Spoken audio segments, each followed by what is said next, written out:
Olá, amados. Meu nome é Sarita, faço parte do projeto Vivendo a Palavra e hoje daremos continuidade às nossas devocionais do livro Porque Pessoas de Deus Fazem Coisas que Desagradam a Deus. Esse livro é da editora Holy Bible e da escritora Beth Moore. No áudio anterior, eu fiz a leitura do capítulo 3, Ouço os Avisos dos Seduzidos, e no áudio de hoje eu farei a leitura do capítulo 4, Saiba que Deus está no controle. E a autora diz assim: o chamado de Cristo na vida de Pedro foi impressionante. Jesus faria dele uma peça-chave no estabelecimento e construção de sua igreja.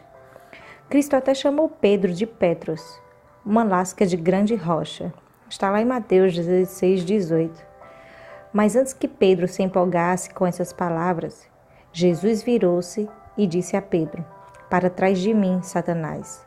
Você é uma pedra de tropeço para mim e não pensa nas coisas de Deus, mas nas dos homens. Pedro era um sincero seguidor de Jesus que abandonou emprego e família para seguir a Cristo, mas sua personalidade precisava ser trabalhada. Ele não estava disposto a aceitar que para vencer o mal, Cristo teria de morrer ao invés de esmagá-lo com uma demonstração de poder. Teria Cristo cometido um erro ao escolher Pedro? Teria Cristo se arrependido? Dificilmente. Ele não cometeu erro algum. Cristo sabia exatamente o que estava fazendo. Ele também sabia o que cada um de seus discípulos estava fazendo. Só existe um motivo para que Deus permita que Satanás teste um fiel e amado discípulo, quando algo precisa ser filtrado. Cristo chamou Pedro conhecendo todas as suas falhas. Ele deu àquele apóstolo falho uma nova tarefa e um novo nome. Pelos céus, o chamado seria consumado nem que o próprio Cristo precisasse fazê-lo. Acredito que Jesus amava a paixão de Pedro, mas seu querido discípulo também tinha alguns ingredientes não tão agradáveis ao chamado. Tudo que impedisse Simão, o pescador, de se tornar Pedro, a rocha, precisava ser retirado. Satanás tinha um crivo. Cristo tinha um propósito. Ambos colidiram. Satanás foi usado. Pedro foi peneirado. Por motivos somente conhecidos por Deus, a forma mais eficaz e definitiva de tirar o Simão de dentro de Pedro era por meio de uma peneira feita pelo diabo. Ele estava certo. Sabe, aquele que nos chamou é fiel e fará o que for preciso para nos santificar, para cumprirmos nossos chamados. Sim, isso é o que importa. Estão acontecendo muitas coisas que não entendemos aí fora. Para mim, podemos facilmente comparar por meio de teologia sólida a peneira de Pedro a um ataque de grande escala feito por Satanás contra os devotos de Cristo. Cristo nos ama com todas as suas forças. Você e eu somos chamados para sermos discípulos de Cristo em nossas próprias gerações. Ele nos protege e vigia tanto quanto aos 12 primeiros. Eu acredito que Deus permite um certo espaço ao diabo no que nos diz respeito, mas estou convencida de que se ele quer mais do que lhe é dado, precisa de permissão especial.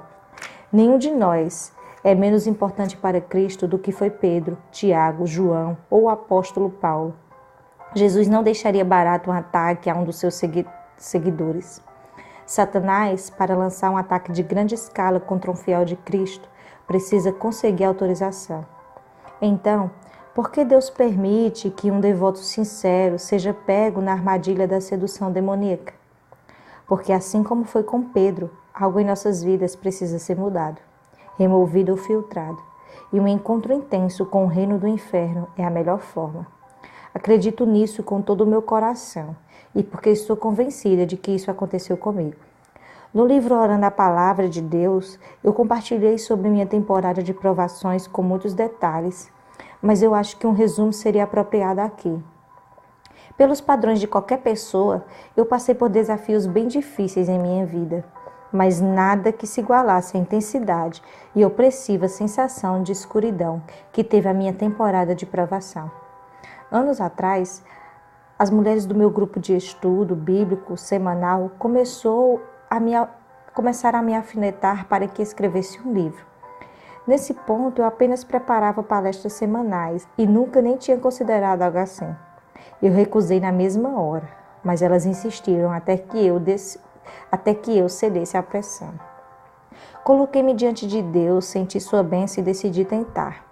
A ideia de ter algo publicado nunca tinha me ocorrido. Eu absolutamente amava o que estava fazendo e estava apenas oferecendo àquela pequena fatia do corpo de Cristo o que elas estavam pedindo. Hoje em dia eu olho para trás e admiro minha ingenuidade.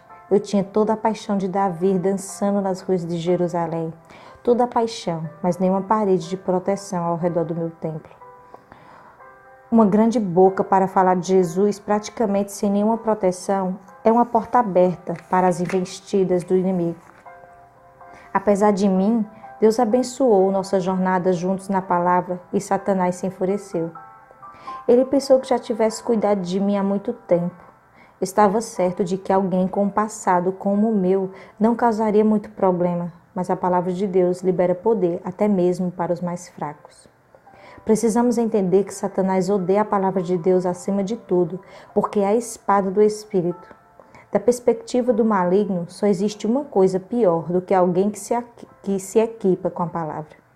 Alguém que convence outros a se armarem com a palavra também. Eu era muito imatura para perceber a ameaça naquela época. Em retrospectiva, eu acredito que Satanás pediu permissão para chegar em mim, e Deus o segurou até que eu terminasse de escrever meu estudo. Literalmente, 24 horas após eu ter colocado o ponto final na última sentença, o inimigo começou um plano sem precedentes em minha vida para me destruir. Em resumo, por vários meses, minha mente foi bombardeada com imagens terríveis da minha infância. Uma enxurrada de memórias retornou. Satanás passou a me seduzir e acreditar em mentiras terríveis sobre mim e sobre todos os que eu conhecia. Eu fiquei doente fisicamente. Tive pesadelos recorrentes e afundei em depressão. A derrota me assombrou. Lá estava eu, servindo a Deus com todas as minhas forças, tentando ser uma esposa de acordo com os padrões de Deus, tentando educar meus filhos no Senhor. Por que Deus permitiu que algo assim acontecesse? Porque essa pequena mulher tinha algo que precisava ser filtrado. Permita que eu recorde meus colegas escritores de estudos bíblicos Henry McCabe e T.H. Hunt. Todos os três passamos por vários testes, porque precisamos ser refinados. Nenhum de nós está verdadeiramente refinado até nos adequarmos à imagem de Cristo. Enquanto nós três precisávamos ser refinados, não necessariamente os três precisavam ser peneirados. O apóstolo João não parecia precisar ser tão intensamente testado, mas Pedro precisava, e eu também. Amado, você está sendo peneirado? Deus permitiu que o inimigo lançasse um ataque de grande escala contra você? Deus sabe o que faz. Ele não está ignorando ou sendo mau. Talvez seja essa a única forma de você se ocupar com o passado, para que ele faça algo novo. Agarre-se nele pela sua vida. Dê a ele controle total para tirar de você qualquer coisa que seja necessário. E finalmente, lembre-se que o Senhor está sempre no controle. Você nunca enfrentará uma tempestade em que ele não esteja disposto a lhe ajudar. Minha oração é que essa mensagem de hoje, esse capítulo, venha tocar seu coração e que ele venha fazer uma transformação enorme em sua vida. Te aguardo até no próximo áudio e se você ouviu esse áudio aleatoriamente e gostaria de ouvir os demais, você pode estar entrando em contato comigo, Sarita, através do WhatsApp 889-8829-1022. A todos, graça e paz.